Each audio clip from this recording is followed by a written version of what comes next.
News में आपका स्वागत है। आपके साथ मैं हूं आदर्श झा, मेरे साथ मौजूद है मेरे दो सहयोगी सोनल और मनीष। तो आइए शुरुआत करते हैं। बात करेंगे सबसे पहले कर्नाटक की। देखिए, कर्नाटक में कल कांग्रेस 2024 की चुनावी जंग का बड़ा ट्रेलर दिखाने जा रही है।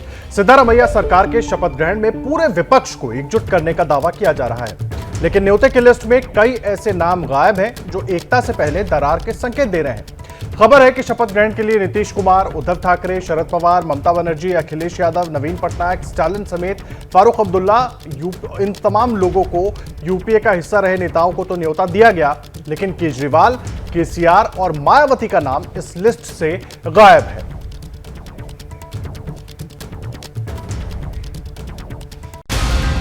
कर्नाटक में मुख्यमंत्री का झगड़ा सुलझा तो सिद्धारमैया ने राज्यपाल थावरचंद गहलोत से मिलकर सरकार बनाने का दावा पेश कर दिया।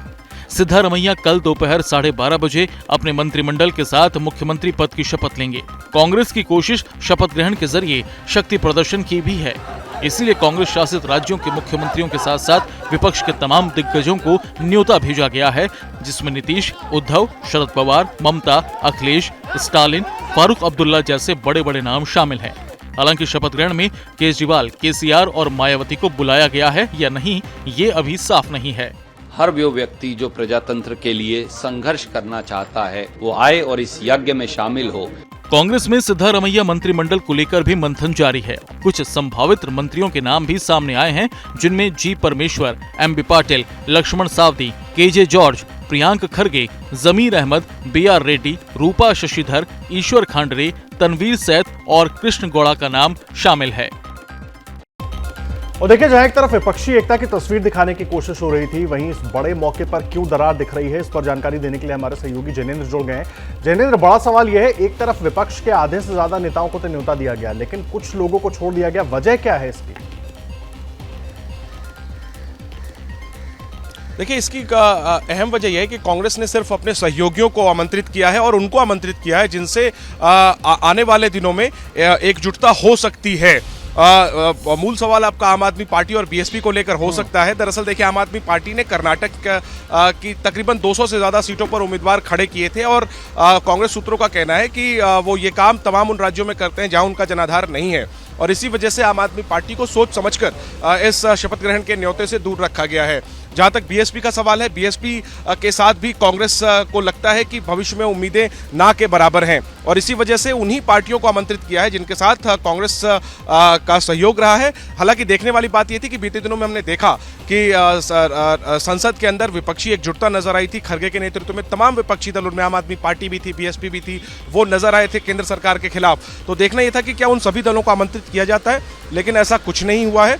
कांग्रेस ने अपने सहयोगी दलों को और ममता बनर्जी जैसे उन दलों को भी आमंत्रित किया है जिनके साथ उसकी रणनीति बन रही है। इसके अलावा बीजेडी, जगनमोहन रेड्डी, केसीआर जैसी वो पार्टियां जो बीजेपी के साथ तो नहीं है, उन्हें भी आमंत्रित नहीं किया गया है, और इसकी वजह सिर्फ यही है कि कांग्रेस को व्यवहारिकता मालूम है कि इनके साथ आने वाले चुनाव में गठबंधन की उम्मीद ना के बराबर है, और उन राज्यों में कांग्रेस की अपनी भी अपना जनाधार है और कांग्रेस अपनी ताकत से वहां लड़ना चाहती है, और इसीलिए कोई दूसरा संदेश ना जाए, इसीलिए सिद्धारमैया के शपथ ग्रहण के मंच पर इन्हें आमंत्रित नहीं किया गया है। जी ठीक है जैनेंद्र, बहुत बहुत शुक्रिया आपका तमाम जानकारी के लिए। देखिए, कर्नाटक में मिली हार के बाद बीजेपी अपने कोर एजेंडे पर लौटने की कवायद में जुट गई है, और इसी कवायद के तहत कानून मंत्रालय के दो बड़े चेहरों को चलता कर दिया गया है। किरेन रिजिजू और एसपी सिंह बघेल। कल तक इन दोनों के कंधे पर कानून मंत्रालय की जिम्मेदारी थी, लेकिन प्रधानमंत्री ने एक ही झटके में दोनों को कानून मंत्रालय से चलता कर दिया। पहले किरेन रिजिजू को कानून मंत्री के पद से हटाकर भू विज्ञान मंत्रालय की जिम्मेदारी सौंपी गई, और फिर शाम तक इनके डिप्टी एसपी सिंह बघेल की भी कानून मंत्रालय से छुट्टी हो गई। एसपी सिंह बघेल कानून और न्याय मंत्रालय में राज्य मंत्री की जगह अब स्वास्थ्य और परिवार कल्याण मंत्रालय में राज्य मंत्री होंगे। सूत्र बता रहे हैं कि केंद्र सरकार यूनिफॉर्म सिविल कोड लागू करने को लेकर बेहद गंभीर है। इसे देशव्यापी लागू करने का जिम्मा कानून मंत्रालय को सौंपा गया था, लेकिन इसमें लगातार देरी हो रही थी, जिससे प्रधानमंत्री काफी नाराज थे। यही वजह है कि अब ये मंत्रालय अर्जुन मेघवाल को दे दिया गया है। अर्जुन राम अब तक संस्कृति और बड़े उद्योग मंत्रालय में राज्य मंत्री थे, लेकिन प्रमोशन देकर उन्हें कानून मंत्रालय में स्वतंत्र प्रभार दिया गया है। एक तो 2024 के लिए यूनिफॉर्म सिविल कोड की तैयारी तेज कर दी है, दूसरे राजस्थान में साल के अंत में होने वाले चुनाव के लिए भी संदेश दिया है। बढ़ते आगे, संसद की नई बिल्डिंग के उद्घाटन की तारीख आ गई है। 28 मई को पीएम मोदी नए संसद भवन का उद्घाटन करेंगे। 28 मई को हिंदुत्ववादी नेता वीर सावरकर की जयंती भी है। जाहिर है ऐसे में इस बड़े उद्घाटन पर सियासत भी गर्मा सकती है। नया संसद भवन 28 महीने में बनकर तैयार हुआ है। सेंट्रल विस्टा रीडेवलपमेंट प्रोजेक्ट के तहत नए संसद भवन का निर्माण कार्य 10 दिसंबर 2020 को शुरू हुआ था, जब पीएम मोदी ने इसकी आधारशिला रखी थी। और अब वो दिन आ गया है जब नया संसद भवन देश को मिलने वाला है। 28 मई को पीएम मोदी संसद की नई बिल्डिंग का उद्घाटन करेंगे। खबर यह भी है कि जुलाई के तीसरे हफ्ते में शुरू होने वाले संसद के मानसून सत्र की कार्यवाही नए भवन में ही हो सकती है। ये तस्वीरें 1.5 महीने पहले की है, जब बिल्डिंग का निर्माण कार्य आखिरी दौर में था और पीएम मोदी इसका जायजा लेने पहुंचे थे।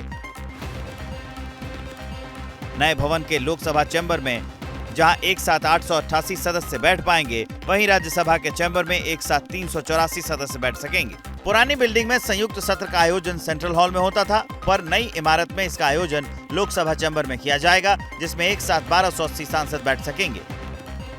नए संसद भवन को आत्मनिर्भर भारत का शानदार नमूना बताया जा रहा है, तो कांग्रेस नेता जयराम रमेश ने इसे लेकर पीएम मोदी पर भी हमला बोला है। और अगली खबर बिहार की सियासत से जुड़ी हुई। देखिए, बिहार के बाहुबली नेता आनंद मोहन के लिए आज का दिन अहम है। आनंद मोहन की रिहाई के खिलाफ याचिका पर सुप्रीम कोर्ट सुनवाई करने वाला है।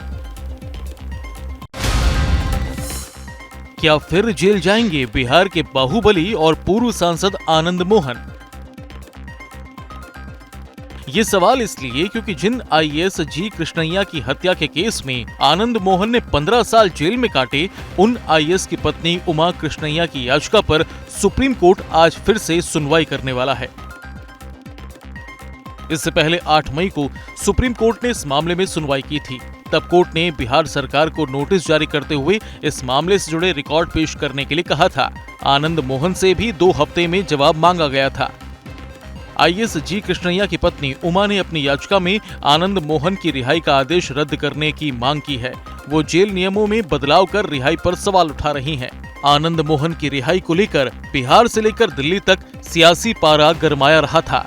नीतीश के फैसलों पर सवाल उठाए गए, वहीं आनंद मोहन विरोधियों पर बरसते और अपनी बेगुनाही के दावे भी पेश करते नजर आए। तो देखिए, बागेश्वर धाम के पीराधीश्वर पंडित धीरेन्द्र शास्त्री की बिहार से विदाई हो गई है, लेकिन पीछे छूट गए हैं कई विवाद। अब सवाल उठ रहे हैं कि पटना एयरपोर्ट के रनवे पर बाबा के सैकड़ों भक्त आखिर कैसे पहुंच गए। विवादों के रनवे पर बागेश्वर वाले बाबा, एयरपोर्ट पर उमड़ा भक्तों का रेला। बाबा को बाय बाय करने रनवे तक पहुंचे भक्त। ये तस्वीरें बुधवार शाम की हैं, जब बाबा बागेश्वर पटना से रवाना हो रहे थे। पटना एयरपोर्ट के मेन रनवे पर बाबा का चार्टर प्लेन खड़ा था और बाबा भक्तों से घिरे थे। अब इन्हीं तस्वीरों पर सत्ताधारी दलों ने सवाल खड़े कर दिए हैं। सनातनी व्यवस्था है भाजपा का, उसमें चार्टर प्लेन से उड़िए, सुख सुविधा के साथ रहिए, एयर कंडीशन में रहिए। ये तो नए दौर का है। इस पर तो भारतीय जनता पार्टी के नेताओं को जवाब देना होगा। तो नियम कानून की बात करते हैं और नियम कानून धज्जी उड़ाते। ये कौन से शास्त्र में, ये कौन से धर्म में कह रहा है कि आप रनवे पर जाकर इतनी भीड़ लेकर चले जाएं? बीजेपी का कहना है कि जेडीयू और आरजेडी बाबा की लोकप्रियता से बुरी तरह से डरी हुई है, इसलिए सवाल उठाए जा रहे हैं। बिहार सरकार पूरा फेल रही और बिहार सरकार अपने सारे कुकर्मों को प्रदर्शित की। सियासतदान चाहे कुछ भी कहें, लेकिन ये तस्वीरें एयरपोर्ट जैसी संवेदनशील जगह पर सुरक्षा में हुई भारी चूक की गवाही दे रही हैं। दिल्ली शराब नीति घोटाले के आरोप में जेल में बंद पूर्व डिप्टी सीएम मनीष सिसोदिया एक बार फिर अदालत से राहत की उम्मीद रख रहे हैं। इस बार उनके खिलाफ ईडी की चार्जशीट पर कोर्ट के संज्ञान लेने का दिन है। इस चार्जशीट में सिसोदिया को मुख्य साजिशकर्ता बताया गया है। लंबे वक्त से सलाखों के पीछे कैद मनीष सिसोदिया के लिए आज का दिन राहत लेकर आएगा या आफत, ये कुछ ही देर में तय हो जाएगा। शराब नीति घोटाला मामले में सिसोदिया के खिलाफ ईडी की चार्जशीट पर आज राउज एवेन्यू कोर्ट में सुनवाई होने वाली है। इस मामले में मनी लॉन्ड्रिंग के जो आरोप मनीष सिसोदिया के खिलाफ दर्ज चार्जशीट में लगाए गए हैं, कोर्ट को उस पर संज्ञान लेना है। ईडी ने 4 मई को कोर्ट में चौथी सप्लीमेंट्री यानी 5वीं चार्जशीट दाखिल की थी, जिसमें ईडी ने सिसोदिया को पहली बार आरोपी बनाते हुए कहा था कि इस मामले में वो मुख्य साजिश करता है। यहाँ गौर करने वाली बात यह है कि मनीष सिसोदिया अब तक कई बार लोअर कोर्ट से लेकर हाई कोर्ट तक अपनी जमानत की अपील कर चुके हैं, लेकिन उनको कहीं से राहत नहीं मिल पाई है। ऐसे में अगर ईडी की चार्जशीट पर कोर्ट संज्ञान लेता है तो जाहिर है उनका जेल से बाहर निकल पाना बेहद मुश्किल बन जाएगा।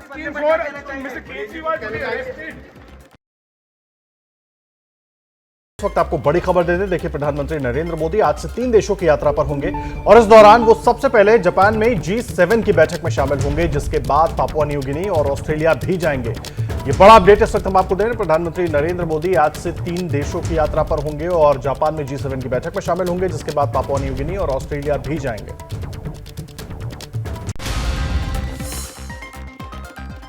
जापान के हिरोशिमा में तैयारियां पूरी हैं। परमाणु हमलों की मार झेल चुका ये शहर इस वक्त दुनिया के 7 सबसे शक्तिशाली देशों की अगवानी करने के लिए पूरी तरह से सज धज गया है। प्रधानमंत्री 19 तारीख से 21 तारीख तक जापान में ही मौजूद रहेंगे। इस दौरान वो जापान के प्रधानमंत्री के साथ G7 के सभी देशों के प्रमुखों के साथ मुलाकात करेंगे। प्रधानमंत्री मोदी 19 मई से 24 मई तक 3 देशों की यात्रा पर होंगे। जापान के बाद वो पापुआ न्यू गिनी जाएंगे। किसी भी भारतीय प्रधानमंत्री की पापुआ न्यू गिनी की पहली यात्रा होगी। पापुआ के बाद प्रधानमंत्री ऑस्ट्रेलिया जाएंगे, जहां क्वाड की मीटिंग तो टल गई है, लेकिन उनके ऑस्ट्रेलियाई प्रधानमंत्री अल्बनीज के साथ एक द्विपक्षीय बैठक जरूर होगी। साथ ही वो भारतीय समुदाय को भी संबोधित करेंगे।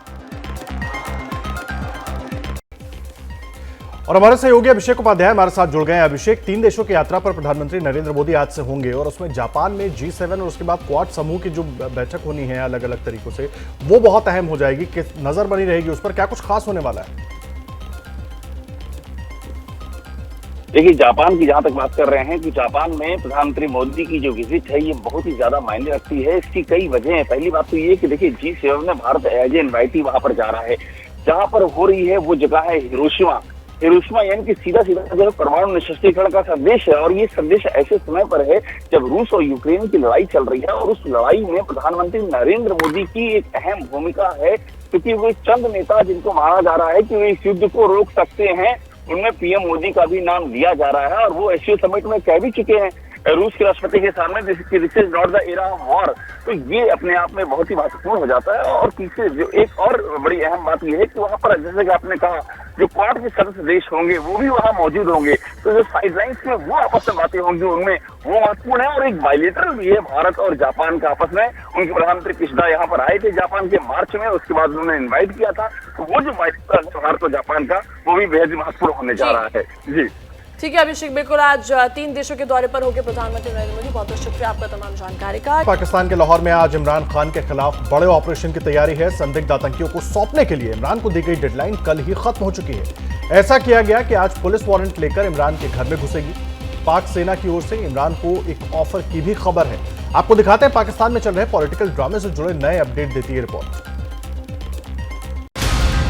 लाहौर के जमान पार्क में 2 दिन से घर में कैद इमरान खान और बाहर चारों तरफ पुलिस और सेना का पहरा। सवाल है कि आगे क्या होगा? क्या 40 दहशतगर्दों को पनाह देने के नाम पर इमरान को शहीद कर दिया जाएगा या फिर जनरल मुनीर और शहबाज के आगे झुकेंगे इमरान खान? इनके लिए दहशतगर्द की टर्म इसलिए इस्तेमाल हो रही है कि कोर कमांडर हाउस पे हमले में जो इन्वॉल्व थे ये 8 लोग वही हैं। पाकिस्तान की पंजाब पुलिस ने कल कथित तौर पर इमरान के घर से भागने की कोशिश कर रहे 8 दहशतगर्दों को गिरफ्तार कर अपने इरादे जाहिर कर दिए हैं। इमरान ने पाकिस्तान की सेना को 1971 में भारत के हाथों मिली करारी हार की भी याद दिलाई। 1971 में क्या हुआ था?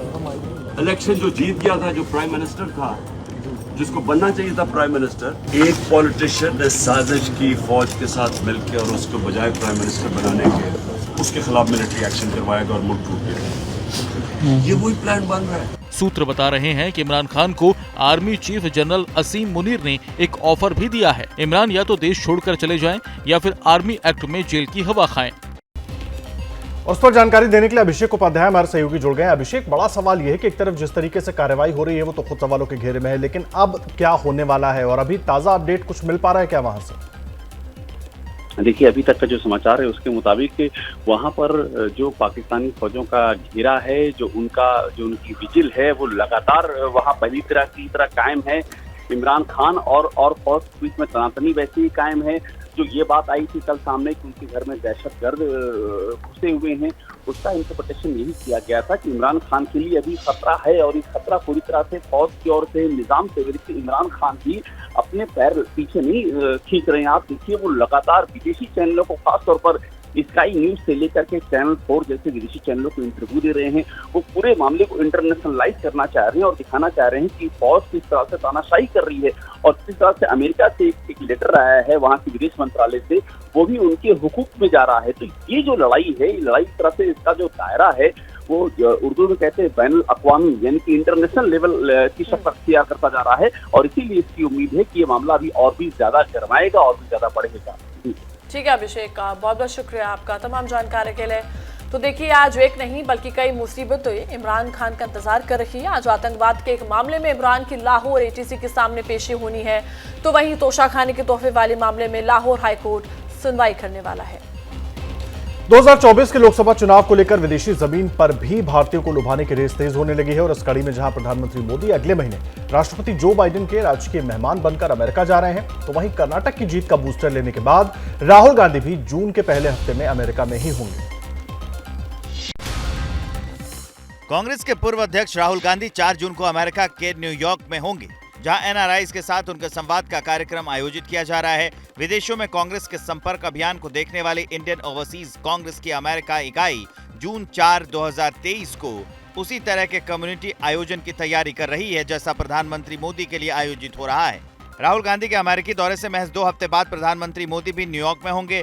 अमेरिकी राष्ट्रपति जो बाइडेन के निमंत्रण पर अमेरिका पहुंच रहे मोदी, जहां विश्व योग दिवस पर UN में होने वाले आयोजन में शरीक होंगे, वहीं बतौर राजकीय अतिथि वॉशिंगटन DC में 22 जून को राष्ट्रपति बाइडेन के खास मेहमान होंगे। इतना ही नहीं, PM मोदी के अमेरिकी दौरे को खास बनाने के लिए सरकार से लेकर ओवरसीज फ्रेंड्स ऑफ BJP की तरफ से बड़ी तैयारियां चल रही हैं। मोदी 2014 में PM बनने के बाद से अब तक आधा दर्जन से अधिक बार अमेरिका का दौरा कर चुके हैं। इस दौरान राहुल भी अमेरिका गए हैं, लेकिन उनके लिए कभी भी मैडिसन गार्डन या हाउडी मोदी जैसे बड़े कार्यक्रमों का आयोजन नहीं किया गया। तो वाराणसी की ज्ञानवापी मामले में आज उसको लेकर कोर्ट से लेकर सुप्रीम कोर्ट तक कई सुनवाई आज होने वाली है और जिसमें मुस्लिम पक्ष की एक चुनौती भी शामिल है और हिंदू पक्ष की ओर से 7 मुकदमों को एक करने की अपील भी है। कहा क्या इस मामले में क्या होने वाला है, आपको दिखाते हैं इस रिपोर्ट में। ज्ञानवापी में मिले शिवलिंग की साइंटिफिक सर्वे और कार्बन डेटिंग को लेकर आज सुप्रीम कोर्ट में होने वाली है बेहद अहम सुनवाई। ज्ञानवापी मस्जिद प्रबंधन समिति की तरफ से दायर याचिका में मांग की गई है कि supreme court Allahabad high court के उस आदेश को ही निरस्त कर दे जिसमें शिवलिंग की कार्बन डेटिंग और साइंटिफिक सर्वे कराने को कहा गया है। सारे परिसर की आर्कियोलॉजिकल सर्वे से रिपोर्ट मंगाना, ये तो केस को विलंबित करने और पेचीदगी पैदा करने के उद्देश्य से दिया गया है। इसके सबूत उपलब्ध है, उसकी जांच की क्या आवश्यकता है। मुस्लिम पक्ष के इस गैर वैज्ञानिक मांग का हिंदू पक्ष विरोध कर रहा है। लेकिन अब हम लोगों ने पूरे ज्ञानवापी परिसर के जांच की मांग आज हम लोगों ने किया है। तो माननीय न्यायालय का आदेश था कि 19 को जो ज्ञानवापी प्रकरण में आदेश है, उस दिन विपक्षी भी अपनी कॉपी प्रतिवाद दाखिल करे, अपनी बात न्यायालय के समक्ष 22 तारीख को रखनी है। इसके साथ ही निचली अदालत में भी ये मामला चल रहा है जिस पर सुप्रीम कोर्ट की इस सुनवाई का असर पड़ सकता है। इससे पहले हिंदू पक्ष ने इससे जुड़े सभी 7 मामलों की साझा सुनवाई की अपील की थी। माफिया ब्रदर्स अतीक अशरफ हत्याकांड की न्यायिक जांच की कार्रवाई का आज तीसरा दिन है। इस सिलसिले में आज ही आयोग 30 से ज्यादा लोगों का बयान दर्ज कर सकता है।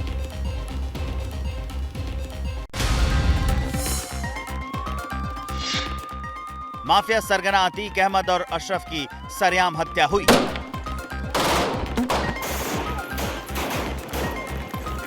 सामने 10 से ज्यादा प्रेसकर्मी मौजूद थे। हमको दे देंगे। नहीं ले गए तो नहीं गए। मेन बात यह है कि अगल बगल और पीछे 21 सुरक्षाकर्मी तैनात थे। फिर भी आखिर कैसे हो गई ये हत्या?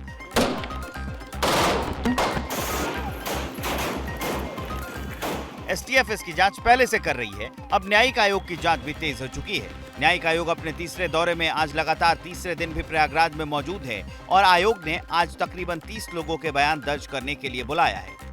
लोगों के बयान प्रयागराज के सर्किट हाउस में दर्ज किए जा रहे हैं। अतीक और अशरफ की सुरक्षा में तैनात 21 पुलिसकर्मियों को बयान के लिए बुलाया गया है। इसके साथ ही मौके पर मौजूद तकरीबन 10 मीडिया कर्मियों के बयान भी दर्ज किए जा रहे हैं। मामले की तह तक जाने के लिए आयोग ने तकरीबन दर्जन भर सवालों की लिस्ट तैयार की है।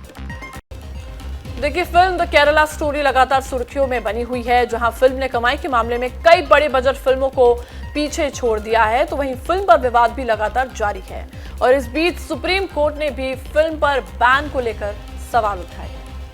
फिल्म द केरल स्टोरी को लेकर विवादों में नया मोड़ तब आया जब फिल्म पर कई राज्यों में बैन की मांग उठी और 8 मई को बंगाल की ममता सरकार ने फिल्म पर बैन लगा दिया। आईसिस कब ज्वाइन किया ये जानने के लिए, लेकिन सुप्रीम कोर्ट ने फिल्म से जुड़े मामले में सुनवाई करते हुए बैन को हटा दिया है, यानी बंगाल में भी द केरल स्टोरी दिखाई जाएगी। सुप्रीम कोर्ट ने अपने आदेश में कहा, फिल्म पर रोक का कोई उचित आधार नहीं है। तमिलनाडु सरकार पर भी सख्त टिप्पणी करते हुए कोर्ट ने कहा कि इस फिल्म को दिखाने वाले सिनेमा हॉल को सुरक्षा दी जाए। सरकार या उससे जुड़े लोगों की तरफ से सिनेमा घर मालिकों पर कोई दबाव न बनाए जाने का आदेश दिया। चीफ जस्टिस ने ये बड़ी बात भी कही कि जरूरत पड़ी तो अगली सुनवाई से पहले जज भी फिल्म को देखेंगे। फिल्म द केरल स्टोरी के निर्माताओं को भी एक नया डिस्क्लेमर लगाने का आदेश सुप्रीम कोर्ट से मिला है, जिसमें ये संदेश दिया जाए कि 32,000 लड़कियों के गायब होने का आंकड़ा पुख्ता नहीं है। 20 मई की शाम 5 बजे तक फिल्म की शुरुआत में ही ये नया डिस्क्लेमर लगाना होगा। मध्य प्रदेश के कूनो नेशनल पार्क में चीतों को फिर से बसाने का प्रोजेक्ट सवालों के घेरे में आ गया है। अब तो सुप्रीम कोर्ट ने भी कूनो में चीतों की मौत पर चिंता जताई है। ये तस्वीरें 17 दिसंबर 2022 की हैं, जब प्रधानमंत्री मोदी ने अपने जन्मदिन पर नामीबिया से लाए गए 8 चीतों को कूनो नेशनल पार्क में छोड़ा था। इसके बाद दक्षिण अफ्रीका से 12 और चीते कूनो लाए गए, लेकिन कूनो में चीतों को बसाने का यह प्रोजेक्ट अब सवालों के घेरे में है। पिछले 45 दिन में कूनो नेशनल पार्क में 3 चीतों की मौत ने सुप्रीम कोर्ट को भी चिंतित कर दिया है। कोर्ट ने कहा है, चीतों को सिर्फ एक जगह बसाना सही नहीं होगा, उन्हें किसी और अभयारण्य में भी बसाने की कोशिश की जानी चाहिए। सुप्रीम कोर्ट की यह टिप्पणी 9 सितंबर को दक्षा नाम की मादा चीते की मौत के बाद आई है। सरकार की तरफ से कोर्ट को बताया गया कि 3 चीतों की मौत की वजह पर जांच जारी है। सरकार ने यह भी बताया है कि एक मादा चीता ने 4 शावकों को जन्म दिया है। यह चीता प्रोजेक्ट की एक बड़ी कामयाबी है। कूनो के माहौल में चीते आराम से रह रहे हैं। एक चीते की मौत बीमारी से हुई, बाकी आपस में लड़ाई में घायल होकर मरे हैं।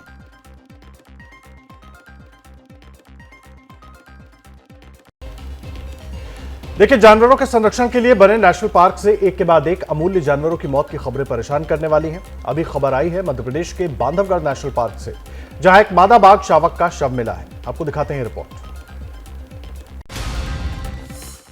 यह है बांधवगढ़ नेशनल पार्क। मध्य प्रदेश में मौजूद यह नेशनल पार्क खासतौर पर बाघों के संरक्षण के लिए बना है।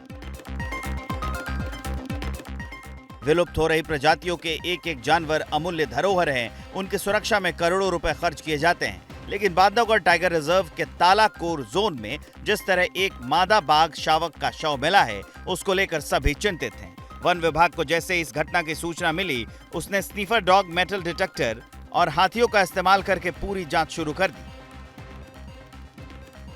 जांच में पाया गया कि मृत मादा बाघ शावक के गले एवं पीठ पर दांतों के घाव के निशान हैं। इसको देखकर अंदाजा ये लगाया जा रहा है कि यह हमला किसी नर बाघ का किया हो सकता है। इलाके के निरीक्षण के दौरान घटनास्थल से करीब 150 मीटर की दूरी पर बजरंग नाम का एक बाघ बैठा मिला भी। बाघ शावक का पोस्टमार्टम के बाद शवदाह कर दिया गया है और मामले की जांच जारी है। अब एक ऐसी वारदात से जुड़ी खबर आ रही है जिसके बारे में जानकर किसी भी इंसान को सिर्फ दर्द नहीं होगा बल्कि शर्म भी आएगी। यूपी में शौच करने गई एक बच्ची की गला काटने की कोशिश की गई। उत्तर प्रदेश के पीलीभीत में एक दिल दहला देने वाली वारदात को अंजाम देने की कोशिश की गई। शौच करने गई एक किशोरी का अज्ञात बदमाशों ने गला काटकर हत्या करने का प्रयास किया। किसी तरह पीड़िता बदमाशों के चंगुल से छूटकर लहूलुहान हालत में अपने घर पहुंची, जिसके बाद उसे अस्पताल में भर्ती कराया गया। पुलिस को एक सूचना मिली थी जिसमें कि एक युवती के गला काटने की सूचना थी।